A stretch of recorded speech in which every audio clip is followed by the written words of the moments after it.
Well, welcome back to The Way of Mastery, lesson number 27. The purpose of your life is to love. And holy cow, let's get ready and start going because it starts off right away about this powerful idea, this powerful knowing that it's all about knowledge. And it talks about, in the first paragraph, right away, it starts off the last sentence. Knowledge is the essence of your being, it's the essence of your soul. If anyone says unto you, I do not know, they are a liar and a hypocrite. I mean, it's like right away, it's like, whoa, how many times have we caught ourselves saying that, right? And further on down in that second paragraph, it goes, the mind, if you hear that, the mind is not currently choosing reality. It must therefore be choosing something else. So this is a huge, huge concept.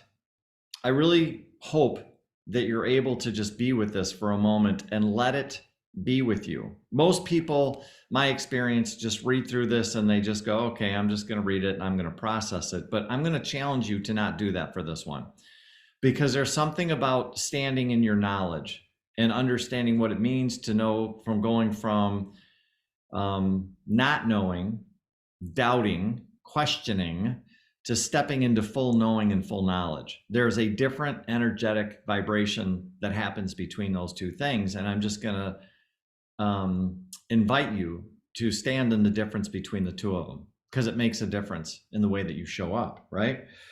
Further on down, the third paragraph that starts with, there's something else, can only be that experience of the world of the ego. And then it goes on to say, in the next paragraph, by confusion, wearing the mask of certainty. So there's a difference between either you're wearing the mask of certainty or you are not. When anyone says unto you, I don't know, or whenever the thought arises in your mind, I don't know, rest assured that in that moment, that your mind is choosing to be other than what it is. Oh, that just hits me. Even as I read it right now, there's a part of my being that goes, oh my God, thank God, he's finally understanding, he's finally getting it. And so what is then that you do know? That I am, my mother, father are one. I'm intimately connected with that very source from which all things have sprung forth, right? And then I love this, the next paragraph, because this is the truth, because it is the truth of your being. This means that for any situation that requires a decision, okay, I want you to pause right there and write this down. And I'm not kidding you. Write it down somewhere. Any decision that you need to make, you have within you, yourself, access to perfect knowledge. What does that mean, Mike? It means exactly what it's saying. That anytime you're ready to make a decision, and I don't know about you, but sometimes I'm like, what should I do here? And then all of a sudden, when you realize, wait a minute, I've got access to perfect knowledge, complete knowledge. Everything that you need to make a decision is you have access to it in that moment. And then all of a sudden, the questioning, well, what should it be? What should I do? Everything else like that, you don't have to do that anymore because you have access to complete knowledge. At least it was for me when I went through this. And as I'm reviewing it again, there's a part of me that's going like, oh my God, amazing. On the next paragraph that starts, because you are the manifestation of reality itself, of knowledge itself, of love itself. Reality itself, knowledge itself, love itself is who you really are. It must mean that in any given moment, there is within you a part of the mind. I want you to highlight that, part of the mind, because he's going to repeat that about 15 times in the next 4 paragraphs.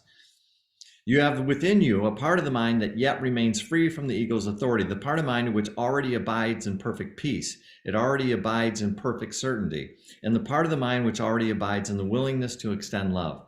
So I want you to keep hearing this. There is a part of you, there is a part of your mind that does know these things and can experience perfect knowledge, perfect reality, and the willingness to extend love, right? And then the next paragraph, there is already within you that part of the mind that can deliver up to you the answer for each decision. It's there, but we have to realize, number one, that we have it, and then we have to access it. Oh, I get it. So now if I remember that, number one, I have that within me, yes. Number two, all I have to do is access it, yes. Exactly, right? Then further on down, the paragraph that starts within you, then, even in this very moment, there abides a part of the mind, a part of the mind, a part of the mind, a part of the mind that already knows the truth that sets all things free. That part of the mind can be accessed at any time by anyone under any condition. I made an affirmation. It sounds something like this. I kind of combined a few things, but what I put together is, for any situation that requires a decision, I have within me access to perfect knowledge. That helps you? Cool. It helped me, right? Again, the following paragraph, that part of the mind is like an empty and open channel. Nothing can obscure its purity. Nothing. Nothing you have ever done, nothing you have ever thought, nothing you have ever miscreated obscures the perfect silence, the utter purity of your connection with the source of your being, for love is always connected to itself. How beautiful. You know, talk about the ultimate. Like, you've got the ability, you have, no matter what you think about yourself, no matter what you believe about yourself, no matter what you believe about God, no matter what you believe about anything, you have not lost anything. It is always there, right? And then it gives us a beautiful affirmation. I am one with my Creator now. I choose to fulfill my purpose by extending only the reflection of myself, and I am but love. Right? It's just powerful and beautiful. So the next section is putting your purpose into your practice, and it starts off down about 3 paragraphs. It starts off with, well, first of all, it gives this great example of, like, being in any given moment. It doesn't matter what the situation is. It doesn't matter what the moment is calling for. So the story that goes about a negotiation with a piece of real estate. And I just think it's beautiful that they use this, Yeshua uses this example, because it just shows you that this is applicable to anything in your life. It's not like only spiritual things. It's, you know, should I go on this vacation? So should I go talk to a friend? What would love have me do now, in a sense? Yeah, I love that. And so there's an example. And then I love down the 3rd paragraph that starts with, now you're like a businessman. You abide in the world in which the business of your reality is to extend only love. So that's the only thing I'm doing here, is extending love. Be you therefore not afraid of the world, for when seen through the eyes of an enlightened soul that accepts its oneness with God, the world of space and time is perfectly benign and has no purpose whatsoever except to serve Christ in the extension of love.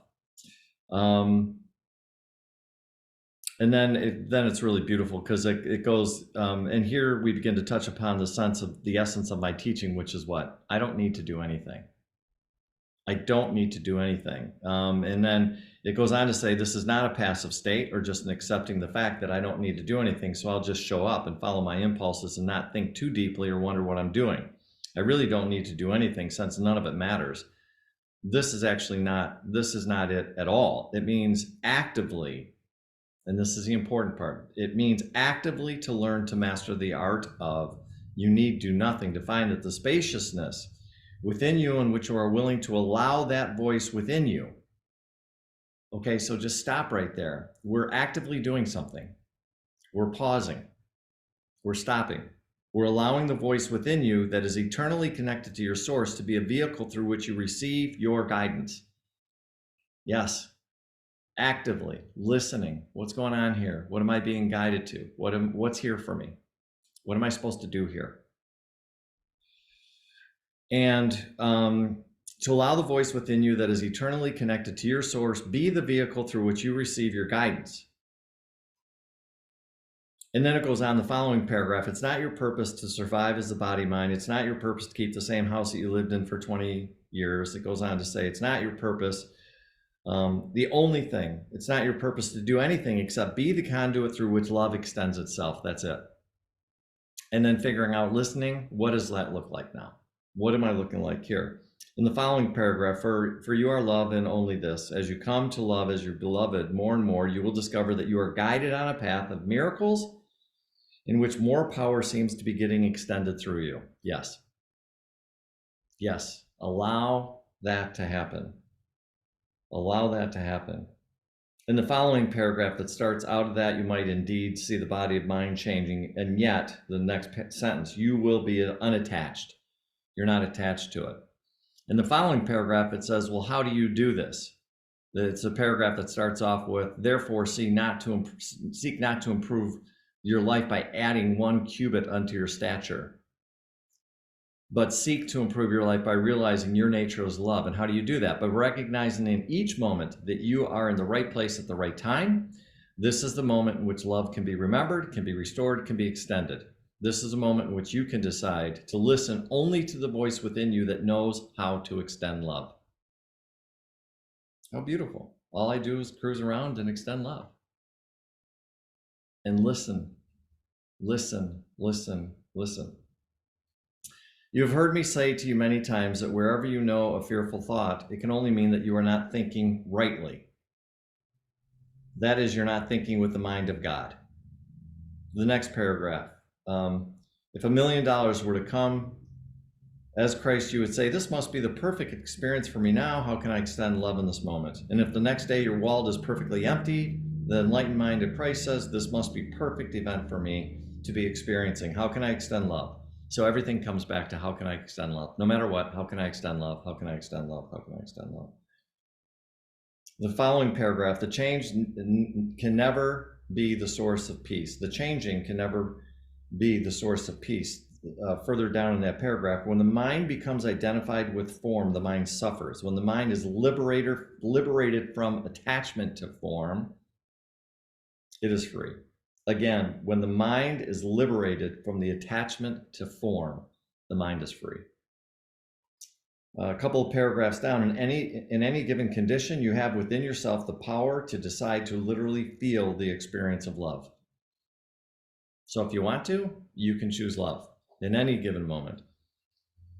And I love this exercise. He's going to start getting into the exercises here, but once I said to my beloved brother, merely stand with arms outstretched and palms up. Open the heart deeply and ask whatsoever you will, and it shall be given to you, but ask as the awakened Christ. Asking from that place that knows only love is real. And then it goes on to say, so do it right now.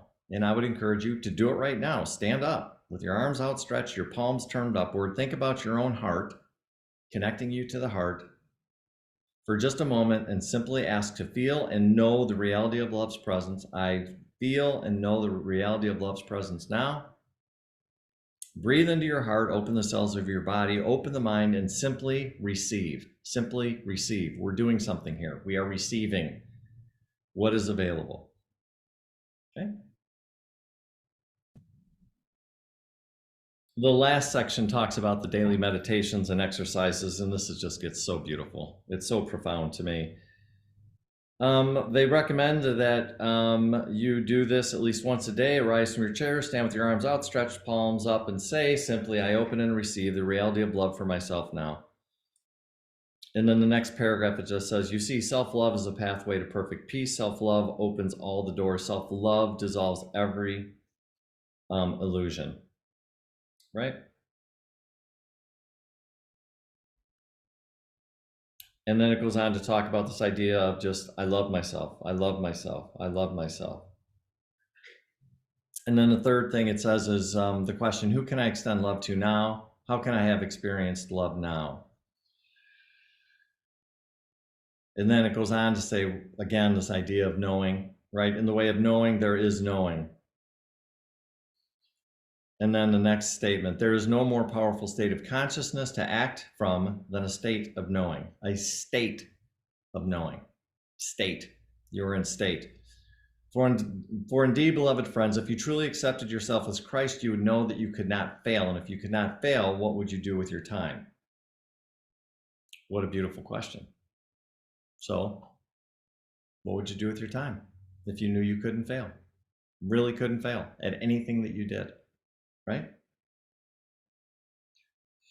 I love a couple of paragraphs down. When I read this, I just laughed so hard. It's this idea of the paragraph that starts with, "For love is what allows the transmutation of anything that comes into the physical system and allows it to be turned to that which supports the energetic wholeness of the physical system. It's far greater." This is what cracks me up. "It's far greater to have a bottle of scotch for breakfast in the state of total Christed love than it is to have 9,000 vitamins with one tiny little fearful thought." I love his sense of humor, her sense of humor, its sense of humor. So that is something for you to think about. It certainly is. A paragraph down, it starts off with this question: "What causes the greatest problem is your refusal to digest what you have taken in. Just as food is a physical substance taken into the body, an experience of any kind of food," and I want you to hear this because what it's talking about is when it talks about an experience, it's talking about anything that comes across where you resist it or you reject it. That's what he's talking about here. So if you reject it or you experience any kind of food, quote unquote food, that has been called to the soul, anything that arises that cannot pass through you, anything that you resist, say no, start complaining about, become a victim about, cannot pass through you through your unwillingness to embrace it with love, to feel it completely, will cause indigestion. And now he starts talking about this idea of not being able to digest. The next paragraph: "Therefore, beloved friends, learn to digest all things in love." The next paragraph that starts with, "Now I want to ask you, what have you refused to digest in this one incarnation?" And then all these questions are just so good. What is in your life that remains undigested, unprocessed, that you're still resisting, that you're not accepting, in full acceptance of, right? And then I love the questions. "I choose now to fully digest this by bringing love to it, by actually loving the event just as it was, loving the picture, the memory, the thought just as it is." There's a total acceptance here. We're not denying it, we're not rejecting it, we're just totally accepting the whole thing, warts and all, yourself and all. Yes, this happened. Yes, it did. No denial, total acceptance. "If you wish, you can stand with your arms wide open, palms turned heavenward, and then receive the love that transmutes all things." And I just love this process right here. Breathe that love, feel the love, and through the picture, the memory, that feeling, whatever it is occurring for you, until it literally dissolves. You are literally standing there, letting love transmute and heal whatever the memory is, whatever the experience is. You're opening yourself up to just letting love transmute it. You're not doing anything other than accepting and receiving and letting spirit do its work. It is beyond powerful to do this with anything. Because of who and what you are, you can receive this, and it's beyond powerful. And then so there's a series of questions you can play with. What do I need to uphold my illusory perception about this event? What in me is committed to withholding my love? What is it that I've not been willing to digest about this life and about this world? Where am I refusing to bring my love? All of these questions. Is it your government? Is it your IRS? Is it your mate? Is it your children? Is it the pet? Is it the school system? What have you refused to bring your love to? Beautiful exercise, right? A paragraph down or two: "When you choose to love in any given moment, you are the one who gets to receive the benefits of love first." I love that. It goes on to say, "For it's not a duty, it's a pleasure." The paragraph down further, the one that starts with, "You are the one that can experience love and let your cup overflow," it says, "For the conditions are only the interpretation of an egoic mind." The ego is always wanting to attach to it and make something mean something, and that's what it does, because it just wants to, what does this mean? And so it's always putting attachments. The problem is more than likely what it's doing is it's using old information. And when it uses old information to try to attach a meaning to it, you're not really seeing it. You're seeing it from a set of eyes that happened way back when, whether you're a small child, whatever, but you're not seeing it clearly. So the ego is always trying to do that. Again, reminds us that all events are neutral, right? And then a paragraph down, a couple paragraphs down, look well then this day and seize this day. Where can you simply change your mind and bring love to something that you'd been withdrawing love from? Beautiful. It goes on to remind us that there is nothing outside of myself, outside of me. I once studied with a master who told me and taught me many, many years ago, it's never outside of myself. It's never outside of myself. And that's really what this statement is saying. And it just confirms that. So when all of a sudden you understand, well, there's nothing outside of myself, then when you see something and you start projecting and you start judging and you start complaining and you start yelling and you start screaming and you start saying, no, no, no, no, no, just understanding you're denying reality. And more than likely, wherever that's coming from, it's inside of you. And that's something that needs to be healed. And instead of resisting it and saying no, what if we just stopped it and said, yeah, this is what's happening right now? It doesn't mean anything in that moment. And that's what freaks the ego out. The ego thinks we got to do something with this. This can't be. I need to do something. And that's not the reality of what's going on. All we need to do is just be. And if we're resisting something, then what do? What's our job? Oh, if I'm resisting something, then all I have to do is what? Transmute it, heal it. How can I do that? Oh, remember, stop for the moment, breathe in the love, make another decision, and allow love to come in, receive it. And it transforms, it transmutes, and it heals everything in that moment. I really hope this section has been as powerful for you as it was for me. And even in reviewing this, once again, my heart is just like open wide to the potential of this section and how it can help you in your own healing and your own transformation and your own awakening, right? So I hope that was fun. Next week, we're on lesson 28. You and you alone create your tomorrows. Have a great day, and we'll see you next time. God bless. Take care.